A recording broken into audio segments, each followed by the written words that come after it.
BC ఉద్యమం పైన ఆంధ్రజ్యోతి రాధాకృష్ణ ఆంధ్రజ్యోతి పత్రిక చేస్తున్నటువంటి కుట్ర మామూలు కుట్ర కాదు.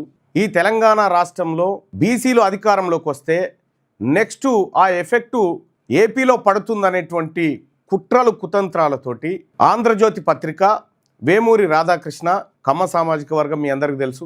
అతను రాస్తున్నటువంటి రాతలు తెలంగాణ రాష్ట్రంలో ఉన్నటువంటి బీసీ సమాజాన్ని అవమానించే విధంగా ఉన్నాయి. ఇవాళ కొత్త పలుకు అని రాసిండు. ఆ కొత్త పలుకు ఏందో మీకు చదివి వినిపిస్తా. దాంట్లో ఎట్లా విషం జిమ్ముతా ఉన్నాడు బీసీ ఉద్యమం మీద, ఏ రకంగా కుట్రలు బనుతా ఉన్నాడు, ఏం నేర్పుతా ఉన్నాడు, ఒకసారి మనం చూడాల్సినటువంటి అవసరం ఉంది. కొత్త పలుకు అని రాసిండు. ఇక్కడ ఏం రాసుకొచ్చిండు? ప్రభుత్వ పరంగా తీసుకున్న నిర్ణయాలు కూడా కలిసి రావడం లేదట. ఎవరికి? ఈయనకు, రేవంత్ రెడ్డి గారికి. బీసీలకు స్థానిక సంస్థల్లో రిజర్వేషన్లు 42% పెంచాలన్న నిర్ణయం ఈ కోవలోకే వస్తుందట. ముందు వెనక ఆలోచించకుండా, చట్టపరమైన చిక్కులు లోతుగా అధ్యయనం చేయకుండా ఈ నిర్ణయం తీసుకోవడం ఉభయ భ్రష్టత్వం ప్రాప్తించింది. 42% రిజర్వేషన్లు ఇప్పించే బాధ్యత కాంగ్రెస్ ప్రభుత్వాంది అని బీసీలు భావిస్తుండగా పార్టీకి, ఇక చూడండి, పార్టీకి అండగా ఉన్న రెడ్లు ఈ నిర్ణయం పట్ల కినుకు వహించారు. దళితులు కూడా అసంతృప్తితో ఉన్నారట. ఇక్కడ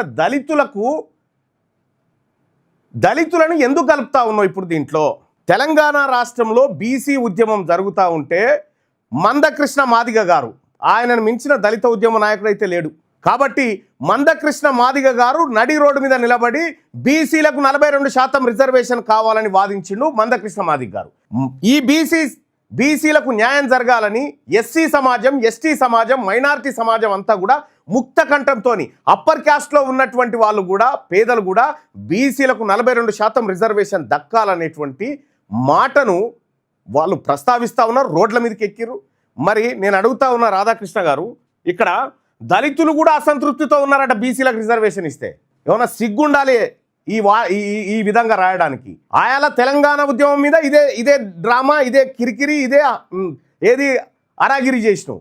మళ్ళీ ఇవాళ బీసీ ఉద్యమం మీద కూడా చేస్తుంది ఇదే. మీకు నచ్చినటువంటి వాళ్ళ సంకలు నాకాలనుకుంటే నాకోండి మీ పత్రిక, తప్పేం కాదు. ఎందుకంటే మీకు అది అలవాటు కాబట్టి దాన్ని ఎవడు కాదనలేడు. కానీ ఇవాళ బీసీ ఉద్యమాన్ని కించపరిచే విధంగా, ఇవాళ బీసీ ఉద్యమాన్ని నీరుగార్చే విధంగా తెలంగాణ రాష్ట్రంలో దళితులు అసంతృప్తితో ఉన్నారటనయా. రెడ్లు ఈ నిర్ణయం పట్ల కినుకు వహించారంటే సరే, దానికి బాజప్తా ఆ రిజర్వేషన్ ఆపింది వాళ్ళే, తెలంగాణ రాష్ట్రంలో బీసీలను అనగదొక్కుతుంది వాళ్ళే. కాబట్టి వాళ్ళకి సహజంగానే అధికారం పోతే ఇబ్బంది అవుతుందని వాళ్ళు చేస్తారు. కానీ దళితులు కూడా అసంతృప్తితో ఉన్నారని దళితులకేమి ఇబ్బంది అయింది?